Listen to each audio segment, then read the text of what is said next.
مومنین مومنات، آج کی اس مجلس کے بانیان کے مرحومین کے لیے کہ جن میں سید صفت الحسن شاہ، سید ابو طالب شاہ، سید عامر عباس شاہ، سید رضا شاہ اور دیگر تمام مومنین مومنات کے جو اس ادارے کے ساتھ مربوط جن سب کے مرحومین کی ایصال ثواب کے لیے، اور جناب مولانا مختار حسین شاہ صاحب کے مرحومین کی جن کا بھی حال ہی میں انتقال ہوا، آپ تمام کے مرحومین اور ان کا کہ جن کے پڑھنے والا کوئی نہیں، جو اہل بیت کی محبت پر اس دنیا سے گئے، رحم اللہ من کرا۔ الفاتحہ۔ بسم اللہ الرحمن الرحیم، الحمدللہ رب العالمین، الرحمن الرحیم، مالک یوم الدین، ایاک نعبد و ایاک نستعین، اهدنا الصراط المستقیم، صراط الذین انعمت علیہم غیر المغضوب علیہم ولا الضالین۔ بسم اللہ الرحمن الرحیم، قل هو اللہ احد اللہ الصمد، لم یلد ولم یولد ولم یکن له کفوا احد۔ بسم اللہ الرحمن الرحیم، قل هو اللہ احد اللہ الصمد، لم یلد ولم یولد ولم یکن له کفوا احد۔ بسم اللہ الرحمن الرحیم، قل هو اللہ احد اللہ الصمد، لم یلد ولم یولد ولم یکن له کفوا احد۔ اللہم صلی علی محمد و آل محمد، اللہم اغفر للمؤمنین والمؤمنات والمسلمین والمسلمات الاحیاء منہم والاموات، تابع لهم بیننا و بینہم بالخیرات، انک مجیب الدعوات، انک علی کل شیء قدیر۔ ماشاءاللہ ماشاءاللہ، لا حول ولا قوة الا باللہ العلی العظیم۔ رب اشرح لی صدری ویسر لی امری واحلل عقدۃ من لسانی یفقہوا قولی۔ اعوذ باللہ من الشیطان اللعین الرجیم، بسم اللہ الرحمن الرحیم۔ الحمد للہ رب العالمین، الحمد للہ کما ہوا اہلہ، الصلاۃ والسلام علی سیدنا و نبینا طبیب قلوبنا و شفیع ذنوبنا سیدنا و سید الثقلین جد الحسن والحسین بالقاسم محمد،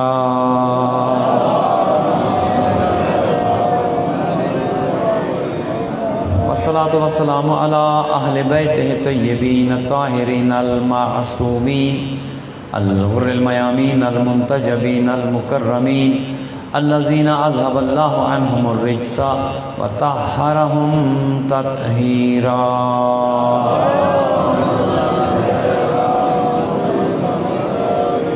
رحمت اللہ علی احبابہم و اصحابہم و شیعتہم و محبیہم اجمعین، ولعنت اللہ علی اعدائہم وقاتلیہم وظالمیہم من الآن الى قیام یوم الدین، اما بعد، فقد قال الرحمن فی کتاب الفرقان وقولہ الحق وهو اصدق الصادقین۔ بسم اللہ الرحمن الرحیم، والعصر ان الانسان لفی خسر الا الذین آمنوا وعملوا الصالحات وتواصوا بالحق وتواصوا بالصبر۔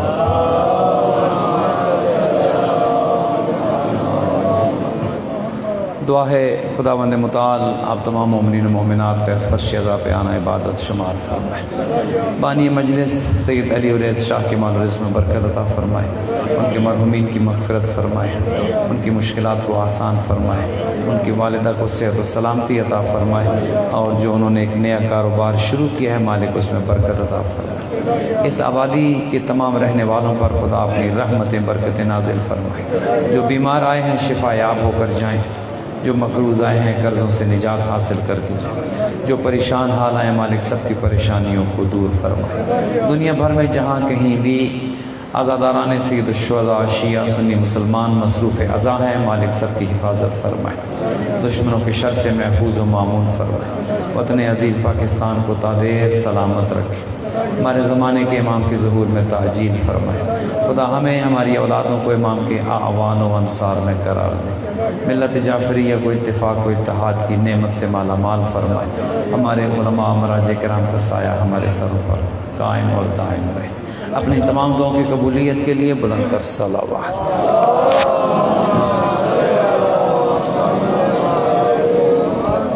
قرآن حکیم کا ایک مختصر ترین سورہ آپ کی خدمت میں تلاوت کیا ہے۔ میں سوچ کر تو کچھ اور آیا تھا کہ کسی اور عنوان پر گفتگو ہوگی، لیکن قبلہ شاہ صاحب سے جو گفتگو ہوئی تو وہیں سے مجھے کچھ آپ کی خدمت میں عرض کرنے کا کچھ مواد ملا کہ کس عنوان پر گفتگو ہونی چاہیے۔ محسوس یہ ہوا کہ کچھ اور بھی ایسی چیزیں ہیں کہ جن پر گفتگو کرنی چاہیے، لہذا میں آپ کی خدمت میں چند رائز اس مختصر سے وقت میں عرض کرتا ہوں، چونکہ میں یہ ہرگز نہیں چاہوں گا کہ آپ کی جو اتنا قیمتی وقت آپ اپنے آرام کو چھوڑ کر، اپنی مصروفیات کو چھوڑ کر اس مجلس میں آئے ہیں، آپ کا وقت ذرہ برابر بھی ضائع نہ ہو۔ مجلس حسین جہاں پر ثواب دیتی ہے، مجلس حسین جہاں پر انسان کو نیکیاں ملتی ہیں، یہ ایک حصہ ہے مجلس کا کہ جس میں ثواب ملتا ہے۔ لیکن آپ میرے ساتھ اس بات پر متفق ہوں گے کہ ہم یہاں پر صرف ثواب کے لیے نہیں آتے۔ اس میں کوئی شک نہیں ہے کہ مجلس ثواب اور بیش بہا ثواب کا ایک خزینہ ہے، اس کا ثواب کوئی شمار نہیں کر سکتا کہ مجلس میں آنے کا ثواب کتنا ہے۔ فقط آ کر بیٹھ جانا، اس ذکر کی محفل میں آ جانا، اہل بیت کے ذکر کی مجلس میں آ جانا، اتنا ثواب ہے کہ جب مولا نے پوچھا تھا رسول خدا سے، یا رسول اللہ اخبرنی مال جلوسنا ھذا من الفضل عند اللہ، کہ اے رسول خدا یہ جس محفل میں ہمارا ذکر ہو ہمیں بتائیے تو صحیح کہ اس مجلس کا ثواب کتنا ہے، فضیلت کتنی ہے، اجر کتنا ہے۔ تو حضور نے کیا ارشاد فرمایا تھا، والذی بعثنی بالحق نبیا واصطفانی بالرسالۃ نجیا ما ذکر فی خبرنا ھذا فی محفل من محافل الا ونزلت علیہم الرحمہ وحفت بہم الملائکہ واستغفرت لہم الی ان یتفرقوا۔ ہمارے ذکر کی محفل میں جو آتے ہیں وہ ذکر میں مصروف ہو جاتے ہیں، مشغول ہو جاتے ہیں، خداوند متعال آسمان سے ملائکہ کو نازل کرتا ہے جو ان ذکر میں بیٹھنے والوں کو گھیر لیتے ہیں، وہ ذکر سننے والے ذکر سنتے رہتے ہیں، ملائکہ ان کے لیے استغفار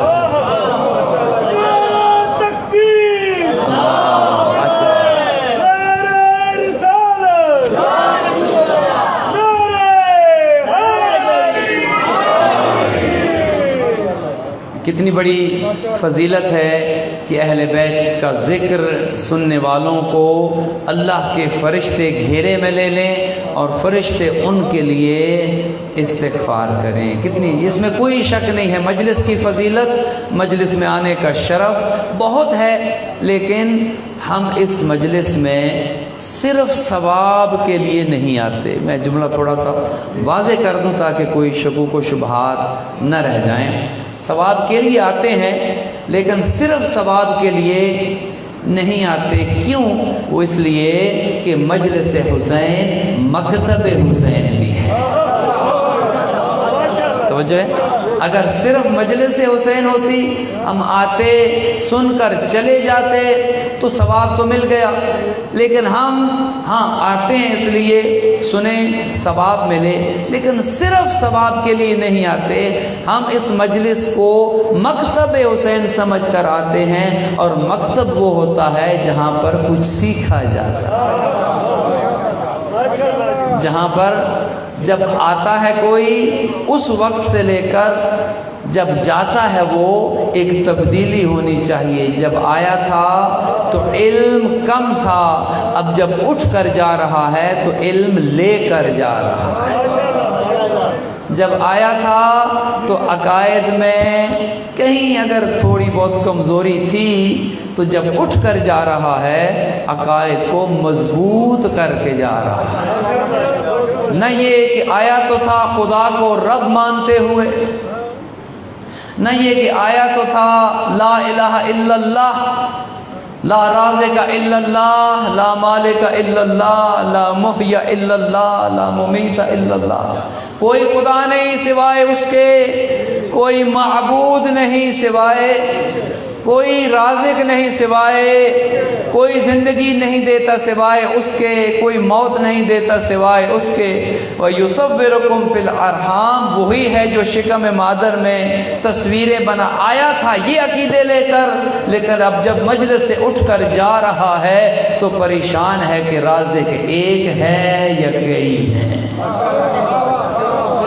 ایسی مجلس نہ ہو کہ آنے اور جانے کے درمیان میں کنفیوز ہو جائے کہ آیا تو تھا عقیدہ مضبوط کرنے کے لیے، آیا تو تھا علم کو حاصل کرنے کے لیے، لیکن اب جب جا رہا ہوں تو یہ تو کئی شکوک و شبہات میرے ذہن میں پیدا ہو گئے ہیں۔ مجلس حسین شک میں نہیں ڈالتی بلکہ شکوک کا حل پیش کرتی۔ وہ مجلس حسین نہیں ہے کہ جو انسان کو مزید شکوک میں ڈال دے۔ مجلس حسین چونکہ مکتب حسین ہے، ہم ثواب کے ساتھ ساتھ سیکھتے بھی ہیں، یہ مدرسہ ہے، یہ یونیورسٹی ہے، اور امام صادق علیہ الصلوۃ والسلام نے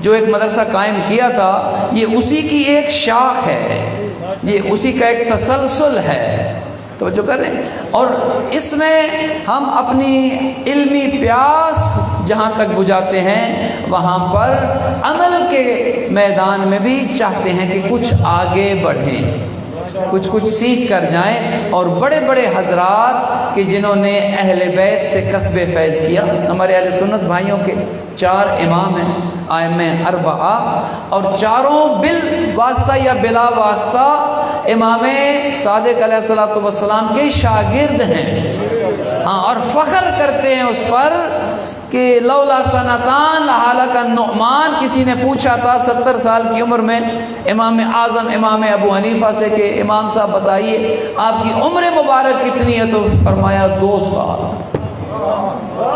اب ایک 70 سال کا بزرگ کہے کہ عمر 2 سال ہے، کہا کہ آپ تو بزرگ ہیں، کہا نہیں تم نہیں جانتے، وہ 2 سال جو جعفر صادق کی مجلس میں بیٹھا رہا ہوں وہی حقیقی ہے۔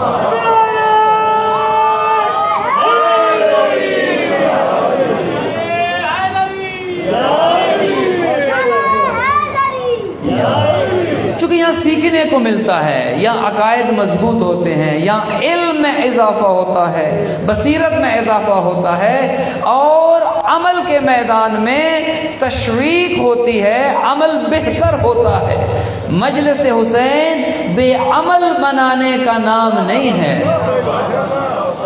مجلس حسین نمازوں کی چھٹی کا نام نہیں ہے، مجلس حسین روزوں سے جان چھڑوانے کا نام نہیں ہے، مجلس حسین زکوٰۃ خمس و جہاد سے چھٹی کا نام نہیں ہے، مجلس حسین بے دینی کا نام نہیں ہے بلکہ بے دینی کو چھڑوا کر دیندار بنانے کا نام ہے۔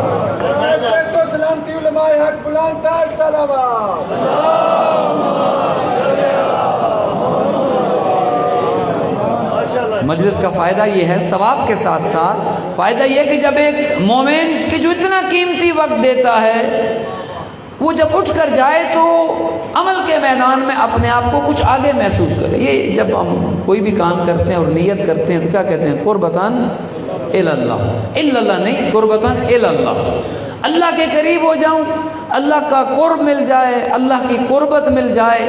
مجلس سنتے ہیں تو قربتاً الی اللہ، خدا کے لیے، میں پڑھتا ہوں تو قربتاً الی اللہ، خدا کی خوشنودی مل جائے۔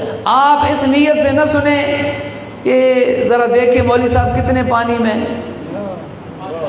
اور میں اس نیت سے نہ پڑھوں کہ ذرا میری بھی واہ واہ ہو جائے۔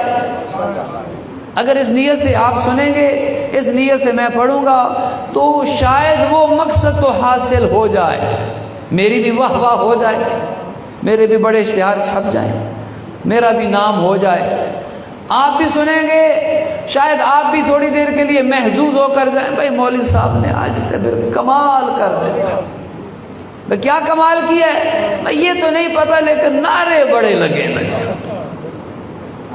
نیت یہ نہ ہو، نیت یہ ہو، اخلاص ہو۔ مجلس حسین میں آئے ہیں جہاں پر علم کی دولت میں اضافہ ہو، وہاں پر عمل کے میدان میں بھی کچھ آگے بڑھیں۔ قربتاً الی اللہ جو ہے خدا کے قریب، اور یہ قربت زمانی قربت ہی نہیں ہے، یہ قربت مکانی قربت نہیں ہے، یہ ایک روحانی قربت ہے۔ خدا کے قریب ہو جاؤں، عمل کے میدان میں آگے بڑھ جاؤں۔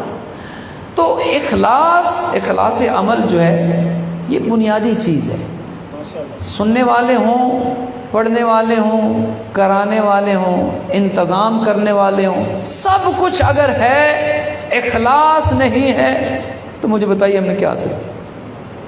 اگر اخلاص نہیں ہے، میرے پڑھنے میں اگر اخلاص نہیں ہے، آپ کے سننے میں اگر اخلاص نہیں ہے، تو ساری زندگی اگر لاکھوں مجلسیں پڑھی ہوں یا لاکھوں مجلسیں سنی ہوں، اگر ان مجلسوں کو تولا جائے، اچھا اب یہ بتائیے کہ یہ قیامت کے دن کے جو روز حساب ہے، اعمال گنے جائیں گے یا تولے جائیں گے؟ کتنی مجلسیں پڑھی، کتنی سنی، کیا یہ دیکھا جائے گا؟ یا یہ دیکھا جائے گا کہ جو سنی ان میں وزن کتنا تھا، ان میں اخلاص کتنا تھا، پڑھنے والوں کی مجلس میں وزن کتنا، سننے والوں کی مجلس میں وزن کتنا؟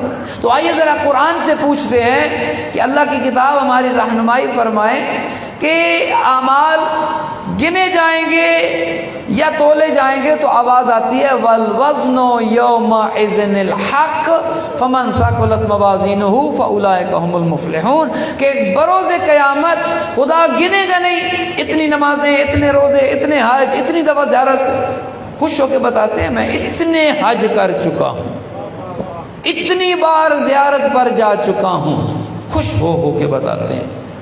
ہو سکتا ہے حج تو ایک واجب ہے نا، ایک واجب حج کر کے ہو سکتا ہے آپ اگر اپنے پڑوسی کی مدد کر دیں تو آپ کو ان سارے حجوں سے زیادہ ثواب مل جائے۔ کسی غریب کی مدد کر دیں، کسی یتیم کی پرورش کر دیں، کسی بیوہ کی مدد کر دیں، کوئی آپ کر دیں، تو کتنے نہیں دیکھے جائیں گے، حج کتنے، نمازیں کتنی، روزے کتنے، یہ نہیں دیکھے۔ قرآن یہ کہتا ہے کہ والوزن یومئذ، ہم تولیں گے۔ اچھا جب چیز تلتی ہے تو یہ بھی تو ہو سکتا ہے نا کہ گنتی میں زیادہ ہو، وزن میں کم ہو، یہ ممکن ہے نا کہ جب ترازو پر آپ کوئی چیز تولتے ہیں گنتی میں تو بہت زیادہ ہے لیکن وزن کوئی نہیں، اور بعض چیزیں ایسی ہیں کہ گنتی میں ایک ہے، نہ ساری زندگی کی نمازیں ہیں، نہ عبادتیں ہیں، نہ ساری زندگی کا جہاد ہے، عمل ایک ہے، لیکن جب پیغمبر اسے تولتے ہیں تو فرماتے ہیں ضربت علی یوم الخندق افضل من عبادت ثقلین، جب علی کی ایک اخلاص سے بری ضربت کو پیغمبر نے تولا، ایک پلڑے میں جن و انس کی عبادتیں رکھی جن میں آدم سے لے کر عیسیٰ تک اور باقی پیغمبر اور انبیاء اور اوصیاء اور مرسلین سب شامل ہیں، قیامت تک کے لیے جن و انس کی عبادتوں کو جب پیغمبر نے ایک پلڑے میں رکھا، کتنا وزن تھا اس ایک ضربت میں۔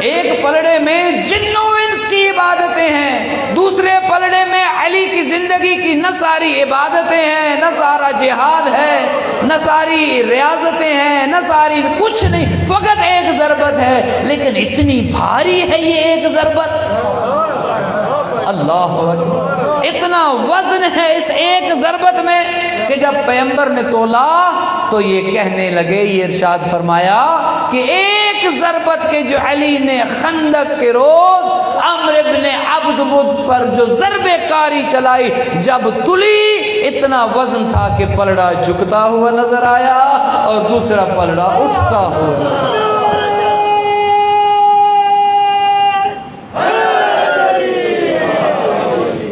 تو پتہ یہ چلا کہ اعمال تلنے ہیں، ہاں ہو سکتا ہے عمل ایک ہو لیکن کوئی اتنا خالص ہو کہ ساری زندگی کی عبادتوں پر بھاری ہو جائے، اور یہ بھی ہو سکتا ہے کہ ساری زندگی کی ریاضتیں عبادتیں ہوں، لیکن جب تولا جائے تو فرشتے کہیں یہ تو نے فلاں کی خوشنودی کے لیے عمل کیا تھا، یہ عمل تو نے فلاں کو خوش کرنے کے لیے کیا تھا، تمہارا اور کوئی کام نہیں تھا، تم نے کہا چلو مجلس ہی سن لے۔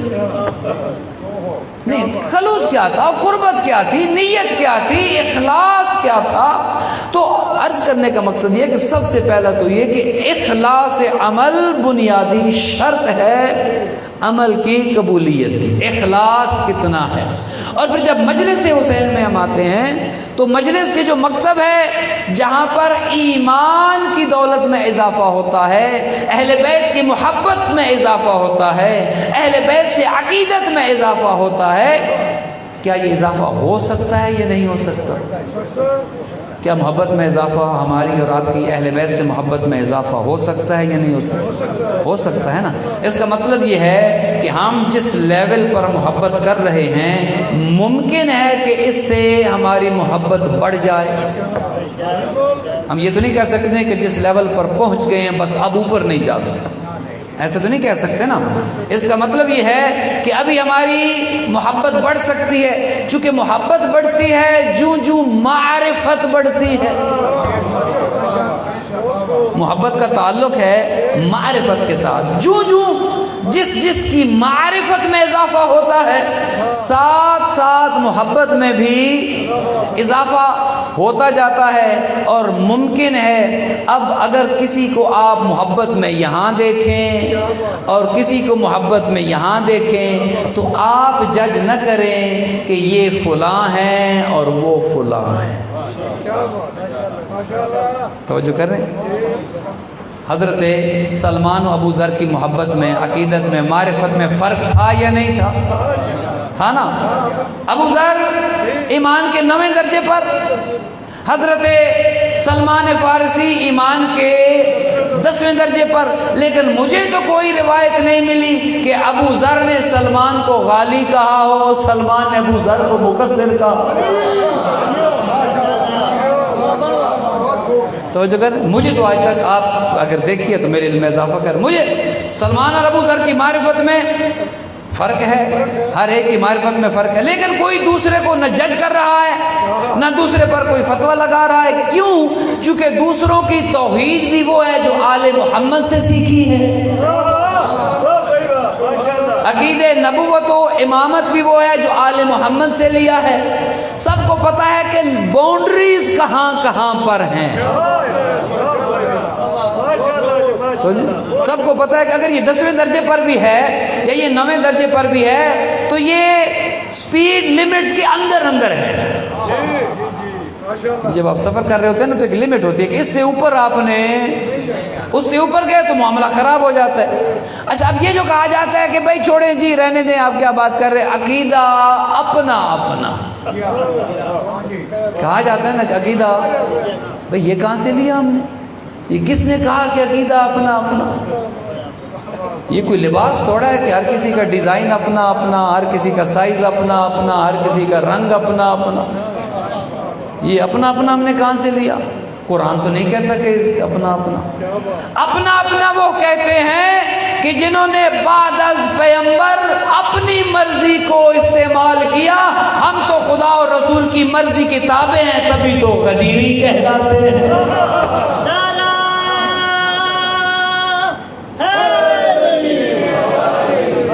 یہ اپنے اپنے کا عقیدہ ہمارے ہاں نہیں ہے، پھر دوسروں میں اور ہمیں کیا فرق؟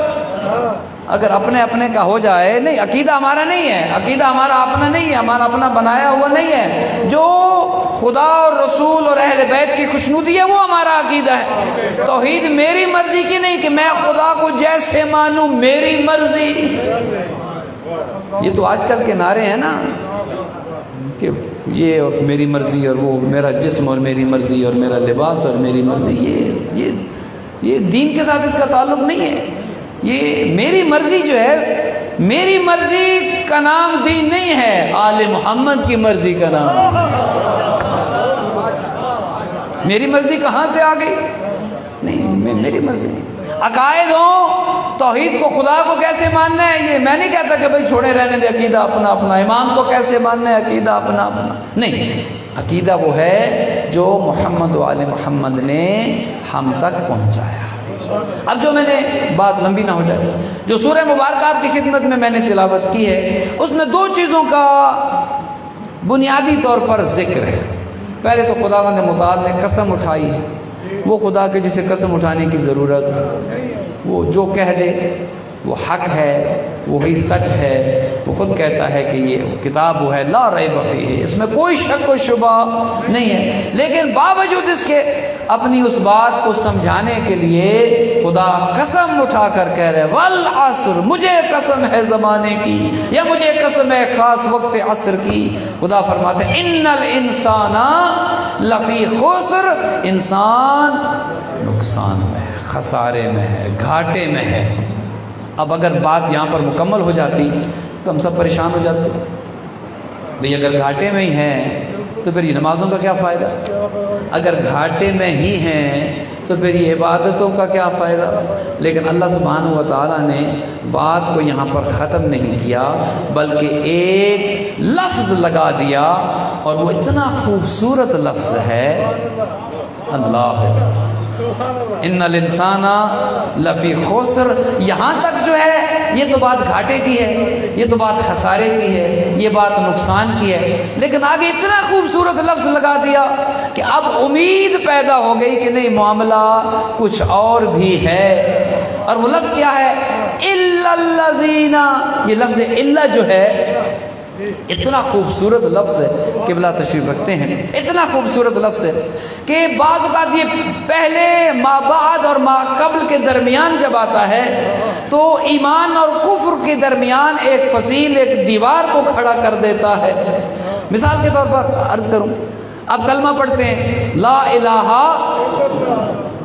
وہ ایک خاتون تھی، وہ بچے کو بس میں لوری دے رہی تھی، بس چل رہی تھی اور اس کہہ رہی تھی لا الہ لا الہ، اسے سلا رہی لا الہ لا، وہ ساتھ کوئی دو چار جماعتیں، انہوں نے کہا بھئی شرک کر رہی ہو، لا الہ تو مطلب کوئی خدا نہیں، آگے بھی تو کہو نا کہ الا اللہ، کہ کوئی ہے۔ پہلے تو انکار کر رہی ہو لا الہ لا الہ مطلب کوئی خدا نہیں، یہ تو شرک ہو گیا۔ اب اللہ جب درمیان میں آ جاتا ہے تو پہلے والے اور بعد والے جملے میں اللہ اتنی خوبصورتی پیدا کر، لا الہ کوئی خدا نہیں، اللہ اللہ ایک خدا ہے۔ تو گویا خداوند متعال نے بھی جب کلمہ، یہ جو کلمہ ہمارے پاس ہمیں تعلیم کیا گیا، دیکھیں کتنا خوبصورت ہے، پہلے انکار کرنا ہے، پہلے کہنے کوئی خدا نہیں، لا، پہلے خدا یہ نہیں کہتا کہ پہلے کہو کہ میں ہوں، وہ کہتا ہے نہیں، پہلے جھوٹوں کا انکار کرو، پہلے جھوٹوں سے براءت کرو، پہلے جھوٹوں پر تبرہ کرو، اس کے بعد کہو الا اللہ، ہاں ایک خدا ہے، پہلے براءت کرو، پہلے انکار کرو۔ چونکہ یہ عقیدہ بھی ہمیں یہیں سے ملتا ہے کہ یہ نہیں ہے کہ سب ایک جیسے ہیں، جھوٹے بھی، سچے بھی، نیک بھی، بد بھی، مارنے والے بھی، مرنے والے بھی، قتل کرنے والے بھی، قتل ہونے والے بھی، سب ایک ہی اس میں ہے، نہیں ایسا نہیں ہے، نہیں، ہر ایک کا اپنا مقام ہے۔ فرمایا کہ لا الہ کوئی خدا نہیں، الا اللہ مگر ایک خدا ہے۔ اس لیے تو پیغمبر نے بھی یہی کہا تھا لا فتح، اب سے کوئی جوان نہیں، پہلے کہا کوئی، پہلے حصے میں تبرہ ہے، لا فتح کوئی جوان نہیں، الا علی مگر علی حیدر، لا سیفہ کوئی تلوار نہیں۔ تو کیا تلواریں نہیں تھی؟ تلوار کا کام کیا ہوتا ہے؟ کاٹنا، تو جو کاٹے نہیں، پیغمبر نے کہا نہیں، لا سیفہ الا علی، تلوار ہے ہی کسی کی نہیں، لا سیفہ الا ذوالفقار، سوائے ذوالفقار کے۔ چونکہ جتنی جنگیں ہیں آج، بڑی بڑی تلواریں آپ کو میوزیمز میں اچھے بہترین طریقے سے رکھی ہوئی ملیں گی، چونکہ ان سے کچھ کام ہی نہ لیا گیا، کاٹتی تھی تو ذوالفقار کاٹ۔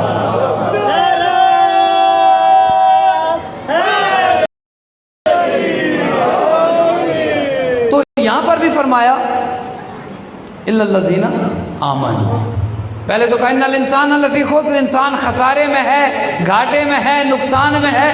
پھر کہا الا الذین، نہیں کچھ لوگ ہیں، کون سے؟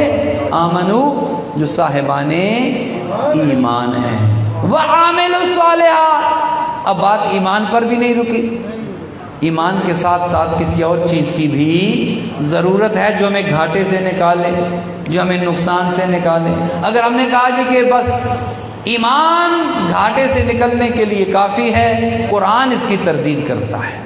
قرآن یہ ارشاد فرماتا ہے کہ الا الذین آمنوا، سب سے پہلی شرط ان کی یہ ہے جو گھاٹے سے باہر ہیں، وہ صاحبان ایمان ہیں، اور فقط صاحبان ایمان ہونا بھی کافی نہیں ہے، وعاملوا الصالحات، وہ عمل صالح کرنے والے بھی ہیں۔ اب آئیے وہ جو صاحبان ایمان ہیں وہ کون سے ہیں، پہلے یہ پتہ کر لیں کہ صاحبان ایمان کسے کہتے ہیں۔ کسی نے پیغمبر سے پوچھا کہ یہ ایمان کسے کہتے ہیں، جب علی سامنے آئے تو پیغمبر نے علی کی جانب دیکھ کر کہا یا علی حبک ایمان و بغضک کفر و نفاق، علی ہی کی محبت کا نام تو ایمان ہے۔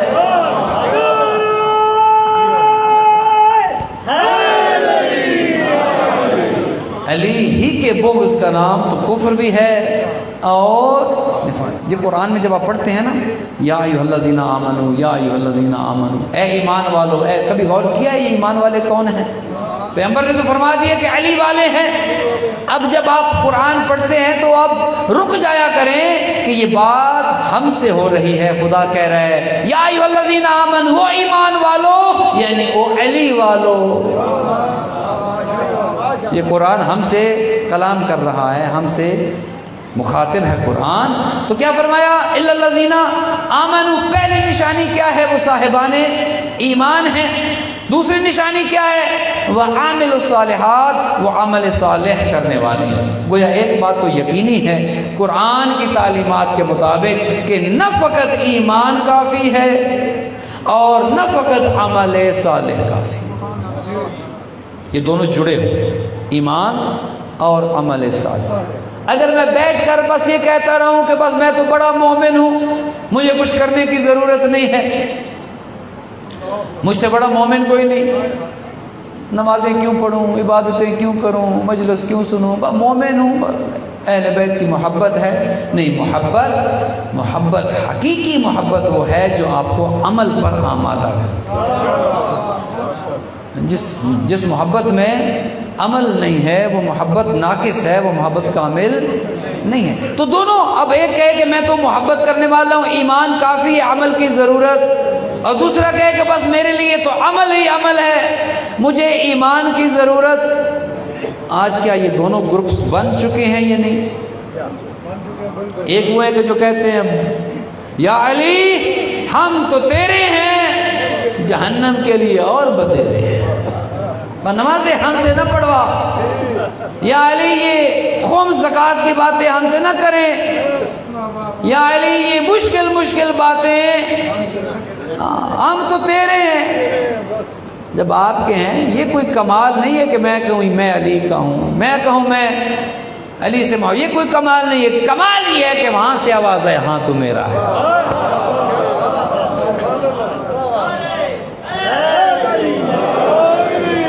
تو جو وہاں سے آواز ہے نا، دو طرفہ محبت ہو نا۔ کمال محبت تو یہ ہے کہ اتنا مولا بھی پھر محبت کریں کہ دروازے پر جا کر دستک دیں، میسم دروازہ کھولے، مولا آپ میرے دروازے پر، کوئی بندہ بھیج دیا ہوتا میں چلا آتا، کہا نہیں میسم تیری محبت نے علی کو تیرے دروازے پر آنے پر مجبور کر دیا۔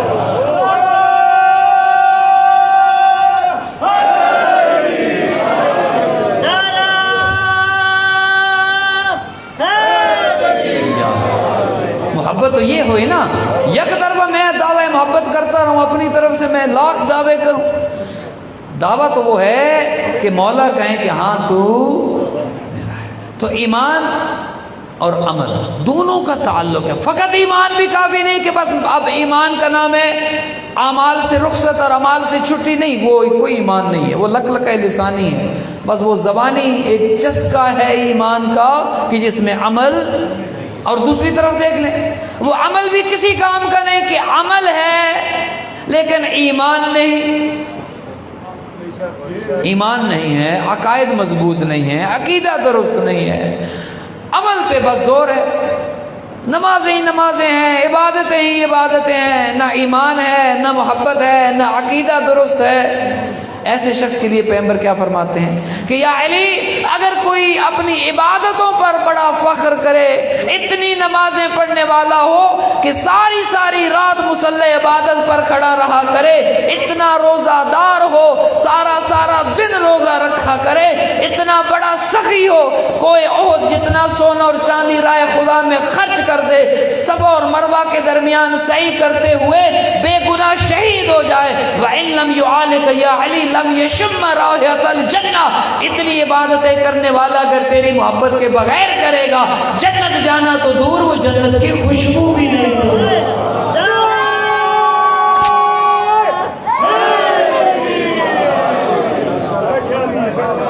عمل ہے محبت نہیں، عمل ہے عقیدہ درست نہیں، ختم، تولا جائے گا وزن ہی نہیں۔ لاکھ عبادتیں ہوں، عقیدہ درست نہیں، محبت اہل بیت نہیں، ایمان نہیں، تولا جائے گا تو اب چونکہ وقت نہیں ہے اپنے گفتگو کو آخری مرحلے میں لے آؤں۔ ماشاءاللہ آپ کا بھی یہاں پر مدرسہ ہے، قبلہ موجود ہیں، مختار شاہ صاحب بھی ہیں، ماشاءاللہ بچوں کی تربیت ہو رہی۔ جب ایک بچہ کسی اسلامی مدرسے میں جاتا ہے تو اسے سب سے پہلی جو چیزیں پڑھائی جاتی ہیں ان میں سے ایک ہے اصول دین اور ایک ہے اصول دین کے بارے میں کہا جاتا ہے کہ بیٹا ان پر ایمان لانا ہے، یہ عقیدے کی بات ہے، ان پر عقیدہ رکھنا ہے، اور فروع دین ان پر عمل کرنا ہے۔ اچھا اب اگر آپ تھوڑا تھوڑا میرا ساتھ دیں گے، تھوڑا تھوڑا ساتھ دیں گے تو کسی نتیجے تک پہنچ جائیں گے۔ اصول دین میں سب سے پہلے کیا ہے؟ توحید۔ اصول دین میں سب سے پہلے توحید پڑھا ہے، اور یہ بھی سن لیں یہ اصول دین ہمیں سمجھانے کے لیے بنائے گئے ہیں۔ یہ نہ سمجھیے گا کہ یہ خدا نے کوئی 5 اصول دین اوپر سے نازل کیے ہیں، یا یہ 5 ہی ہیں اور کچھ نہیں ہے، یا فروع دین 10 ہی ہیں اور بس اور کچھ نہیں ہے۔ نہیں، یہ موٹے موٹے بنیادی اصول اور بنیادی فروع کو اکٹھا کیا گیا ہے۔ حالانکہ فروع دین میں اور والدین کے حقوق بھی ہیں، اولاد کے حقوق بھی ہیں، محلے داروں کے حقوق بھی ہیں، یہ اخلاق بھی فروع دین میں، یہ سارا کچھ اس میں آتا ہے۔ لیکن موٹے موٹے 5 اصول دین اور 10 گھبرا تو نہیں رہنا، اگر گھبرا نہیں رہے تو بآواز بلند صلوات پڑھو۔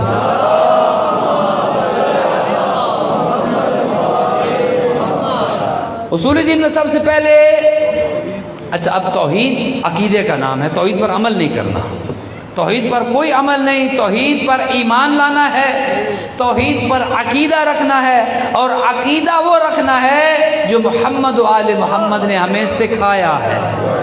ہاں، یہ میری مرضی کی توحید نہیں ہے، میری مرضی کا خدا نہیں ہے کہ جیسا خدا مجھے اچھا لگے میں ویسا خدا بنا لوں، نہیں، ایسی توحید نہیں۔ توحید وہ جو آل محمد نے سکھائی ہو۔ اچھا اب توحید ہے ایمان کے ساتھ جس کا تعلق، توحید ہے جس کا تعلق عقیدے کے ساتھ ہے، اور جب تک اس پر میں کوئی گواہ پیش نہیں کروں گا یہ ایسا دعویٰ ہے کہ جس کی کوئی دلیل۔ توحید پر میں نے 2 گواہ پیش کرنے ہیں تاکہ میری توحید قبول ہو جائے۔ آئیے ذرا توحید کے 2 گواہ فروع دین میں سے لیتے ہیں۔ پہلا عقیدہ اصول دین کا کیا تھا؟ ذرا بولتے رہیے گا۔ توحید اور فروع دین میں سے 2 گواہ لیتے ہیں توحید کے۔ سب سے پہلے فروع دین میں کیا ہے؟ نماز، دوسرے نمبر پر روزہ۔ یہ 2 گواہ ہو گئے کس کے؟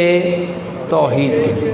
توحید پر میرا عقیدہ صحیح تب متصور ہوگا جب میں خدا کے سامنے کھڑا ہو کر کہوں گا الحمدللہ رب العالمین، اے اللہ ساری تعریفیں تیرے لیے ہیں جو عالمین کا رب ہے، تو ہی رب ہے۔ ہاں، عالمین کو پالنے والا تو ہے، باقی سب تجھ سے پلتے ہیں، تو پالتا ہے۔ پہلا گواہ فروع دین سے کیا لیا؟ نماز، اور دوسرا اب اگر میری نماز اور روزہ 2 گواہ ہیں تو میرا عقیدہ توحید ٹھیک ہے۔ لیکن اگر توحید لگا رہا ہوں، نہ نماز ہے، نہ روزہ ہے، نہ رکوع ہے، نہ سجدہ ہے، نہ عبادتیں ہیں، تو نماز اتنی بڑی عبادت ہے۔ خود فضیلت اہل بیت نماز میں کتنی ہے۔ امام اہل سنت امام شافعی یہ ارشاد فرماتے نظر آتے ہیں، یا اہل بیت نبی حبکم فرض من اللہ فی الاسلام منزلہ یکفیکم من عظیم القدر انکم من لم یصلی علیکم لا صلاۃ لہ۔ امام شافعی امام اہل سنت کا عقیدہ یہ ہے، اے آل محمد، اللہ نے آپ کو کتنی فضیلتیں دی ہیں، قرآن آپ کے فضائل سے بھرا پڑا ہے، اگر ساری فضیلتوں کو چھوڑ بھی دیا جائے اور اگر یہ فضیلت سامنے رکھ لیے جائے، شیعہ ہو یا سنی، دیوبندی ہو یا بریلوی، کوئی بھی جب تک نماز میں تشہد میں آپ پر درود نہیں پڑے گا اس کی نماز ہی قبول نہیں۔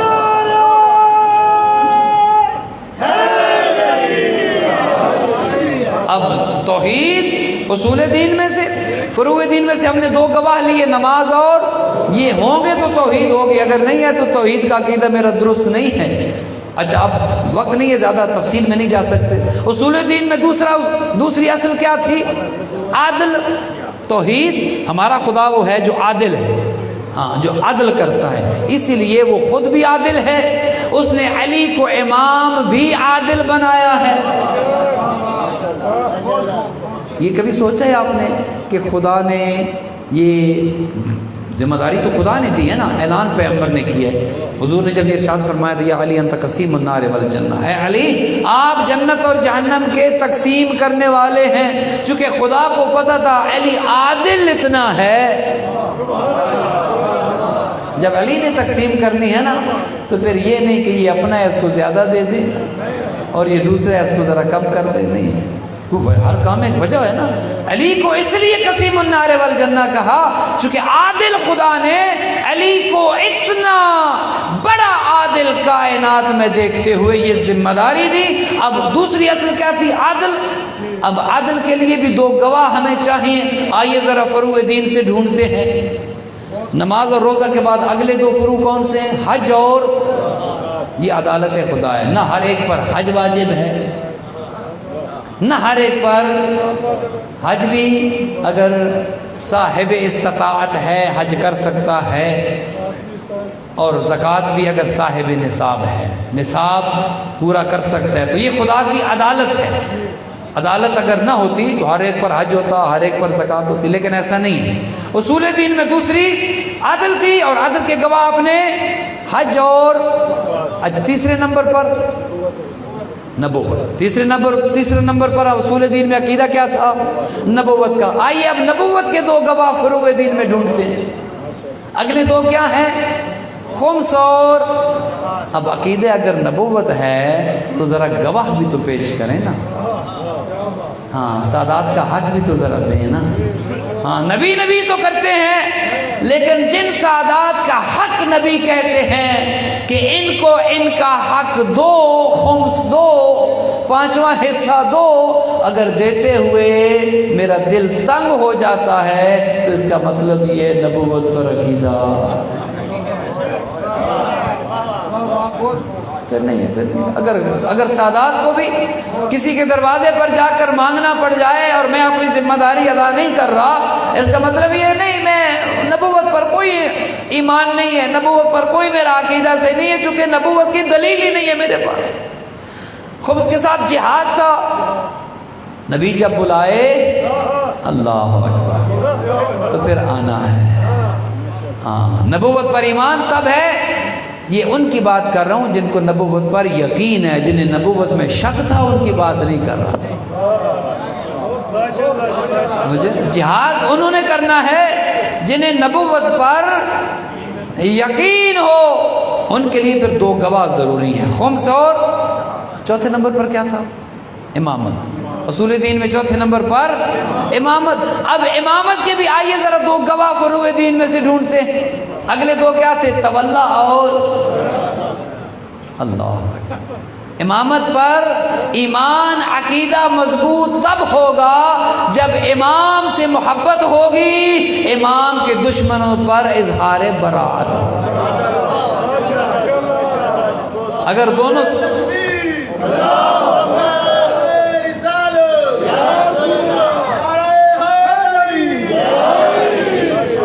توجہ کریں، امام سے محبت ہوگی اور امام کے دشمنوں سے اظہار برات ہوگا نہیں، ان سے ہمارا کوئی تعلق نہیں ہے، ہم علی والے ہیں، علی والے نظر ایسے آتے ہیں، علی والوں کا رہن سہن ایسے ہوتا ہے۔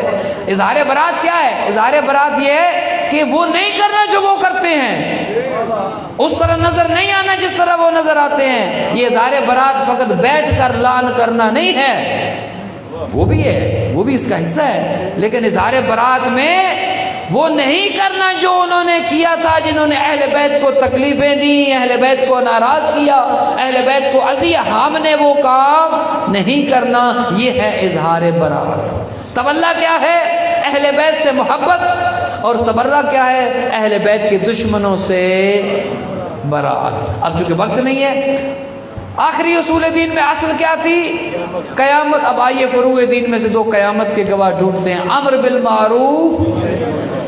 اب جنہیں قیامت پر یقین ہے وہ امر بھی کرتے نظر آئیں گے اور وہ گناہوں سے روکتے بھی، وہ آپ کو باعمل بناتے نظر آئیں گے، آپ سے نعرے لگوا کر بے عمل بنانے والے نہیں ہوں۔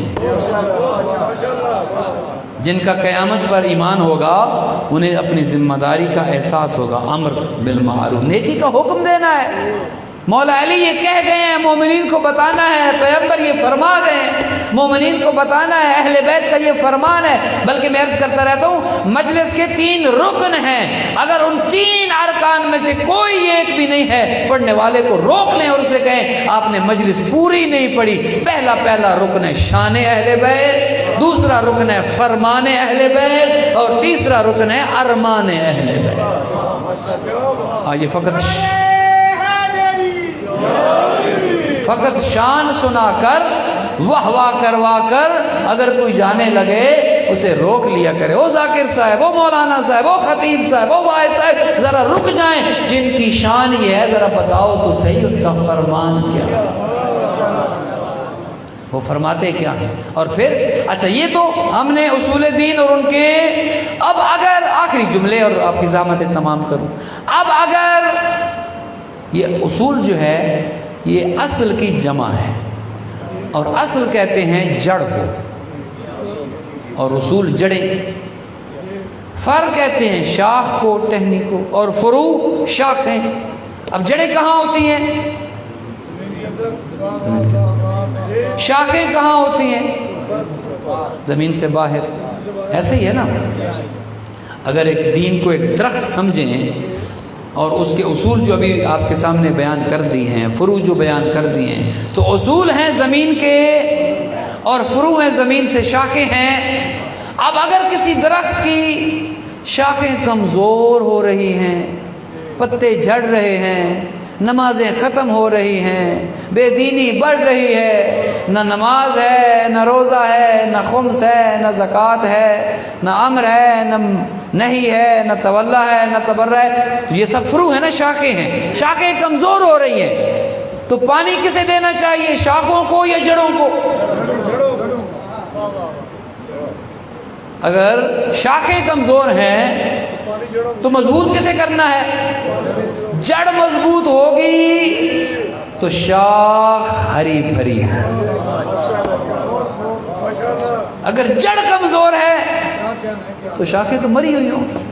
اب اگر نمازیں کمزور ہیں، عبادتوں میں کمزوری ہے، تو شاخوں کو پانی دینے کی ضرورت نہیں بلکہ عقیدے مضبوط کرنے کی ضرورت، جڑوں کو پانی دینا ہے، عقیدے مضبوط کرنے ہیں، توحید پر خدا کو مالک یوم الدین ماننا ہے۔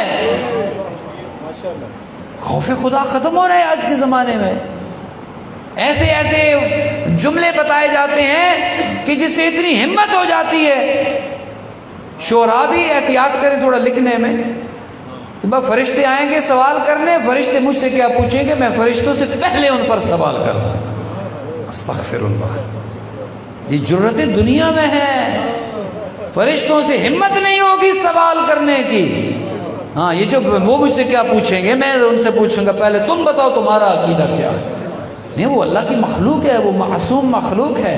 ہاں یہ بات صحیح ہے کہ اگر علی کو راضی کر کے دنیا سے چلے گئے، علی کی محبت پر دنیا سے چلے گئے. جو علی نے کہا وہ کیا, جس سے علی نے روکا اس سے رکے. تو پھر گھبرانا نہیں ہے. آئے جو زیر قبر فرشتے بڑے بڑے, مولا علی کو میں نے پکارا بڑے بڑے. پھر گھبرانا نہیں ہے. اگر علی کو خوش کر کے گئے, اگر مولا علی کو خوش کر کے گئے تو پھر گھبرانا نہیں ہے. آئے جو زیر قبر فرشتے بڑے بڑے, مولا علی کو میں نے پکارا بڑے بڑے. منکر نکیر ان کے قدم چومنے لگے. حیدر نے بخشوا دیا مجھ کو کھڑے کھڑے.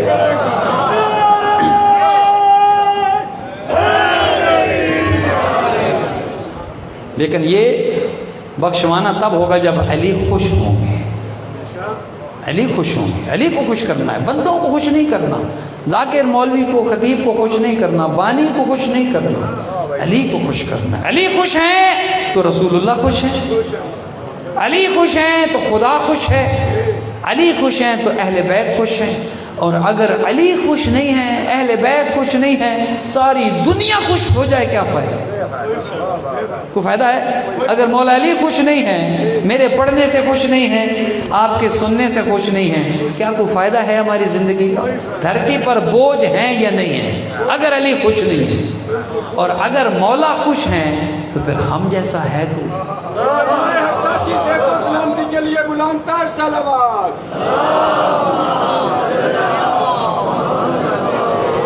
مولا خوش ہے پھر دنیا کی پرواہ نہیں. ساری دنیا مخالف ہو جائے پھر پرواہ نہیں ہے. مولا خوش ہے. جو پردے غیبت میں بیٹھا ہے وہ خوش ہے. جو پردے غیبت میں بیٹھا ہے وہ دعائیں دے رہا ہے. کیوں؟ چونکہ بات وہ کر رہے ہیں جس میں اس کے دل کو سکون ملتا ہے. یہ مجلس ہے, یہ ہماری ذمہ داری ہے. عمل کے میدان میں آگے بڑھنا ہے, عقیدے کو مضبوط کرنا ہے. عقیدہ مضبوط ہوگا تو عمل کی شاخیں تر و تازہ ہوں گی. اگر عقیدے کمزور ہیں, نماز پڑھوں کس کی پڑھوں, سجدہ کروں کس کو کروں, رکوع کروں تو کس کو کروں, عادل مانوں کس کو مانوں, توحید کیسی ہو, نبوت کیسی ہو. اگر ان چیزوں کو مضبوط کرنا ہے, اور مضبوط کیسے ہوگی؟ اہل بیت کی کتابیں بھری پڑی ہیں. اہل بیت کا چاہنے والا جاہل نہیں ہوتا, علم دوست ہوتا ہے. باب مدینۃ العلم سے جو خیرات لیتا ہو وہ جاہل نہیں ہوتا. علی کا ماننے والا وہ سیکھتا ہے, وہ علم حاصل کرتا ہے.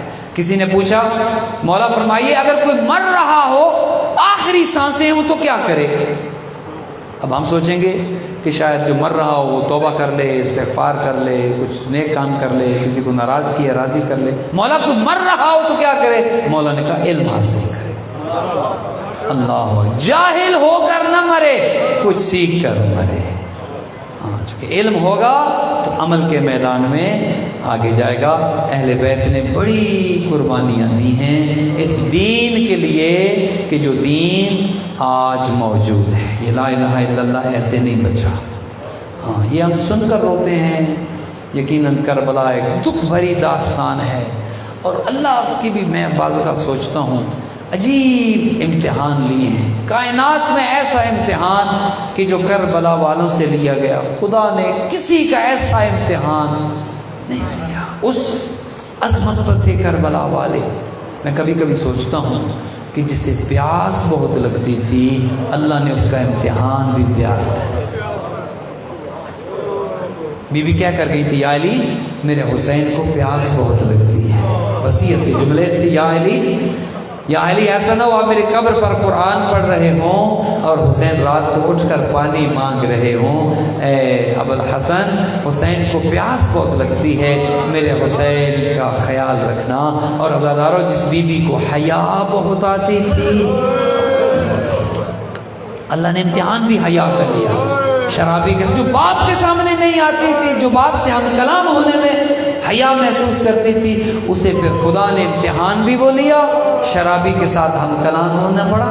اور عزاداروں, ایک وہ تھے کہ جنہیں غیرت بہت آتی.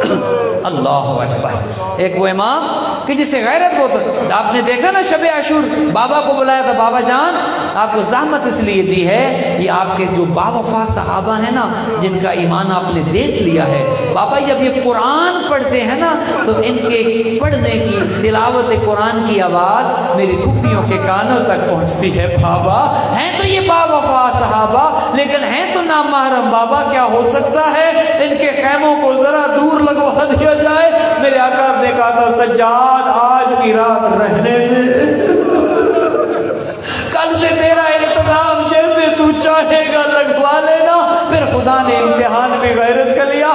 حالت کیا ہے؟ 11 محرم کو جب یہ قافلہ کربلا کے میدان سے گزارا گیا، شہداء کے لاشیں پڑے ہیں، کئی علی اکبر کا لاشا ہے، کئی قاسم کا لاشا ہے، کئی پر غازی کے بازو کٹ چکے ہیں۔ عزادارو روایت کی کہتی ہے اس اونٹ پر کہ جس پر حسین کی محبت کرنے والی بہن سوار تھی، جو بھائی کا چہرہ نہ دیکھتی تو تڑپ اٹھتی، جب بے پالان اونٹ پر ہاتھ پسے گردن بن چکے تھے، جب اونٹ بھائی کے لاشے کے قریب آیا اتنا انتظار بھی بی بی نے نہ کیا کہ اونٹ بیٹھے تو میں اتروں۔ روایت کہتی ہے کھڑے اونٹ سے اپنے آپ کو گرا دیا اور اپنے بندھے ہوئے ہاتھوں سے بھائی کے لاشے سے پتھروں کو ہٹایا اور ایک جملہ کہا انتل حسین، کیا میرا بھائی حسین اور کیا میرا ماں جایا زہرا جایا تو ہے۔ پھر روایت کہتی ہے مدینہ کی جانب رخ کیا اور کہا یا جدہ صلی اللہ علیہ کا ملیک السما، اور نانا تجھ پر تو آسمان کے فرشتے سلام کرتے ہیں، نانا ذرا مدینہ سے کربلا آ، ھذا حسین بالعرا، اور یہ میرا بھائی خون میں لت پر حسین پڑا ہے، مقطع الاعضاء جس کے اعضاء کو کاٹ لیا گیا، ومسلوب الامامۃ والردا، نانا اس کا لباس بھی لوٹ لیا گیا، وبناتک السبایا، نانا آپ کی بیٹیوں کو قیدی بنایا گیا۔